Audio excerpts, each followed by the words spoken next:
পরিষ্কার ভাবে বলতে চাই, এই দেশে আমরা সব সুন্নি মুসলমান ছিলাম। স্কুলে গেলে পরেই লিখতে হতো রিলিজিয়ান মুসলিম, শেখ সুন্নি।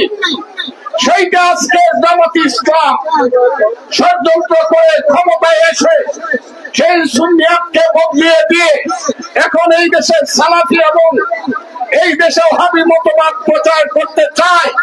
যারা এই দেশে ওলিয়া উলিয়া গাছ কুতুব দরবেশ তাদেরকে বিশ্বাস করেন এবং যারা বিশ্বাস করেন আমার দিনের নবী হযরত মুহাম্মদ সাল্লাল্লাহু আলাইহি ওয়াসাল্লাম দিনের নবী, নূরের নবী, নূরের নবী,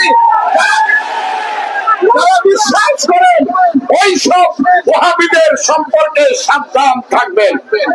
ওদের নেতা আব্দুল ওহাব নজদী যেমন আমার দিনের নবীকে বলতো বড় ভাই, নাউজুবিল্লাহ, আপনারা বলেন নাউজুবিল্লাহ।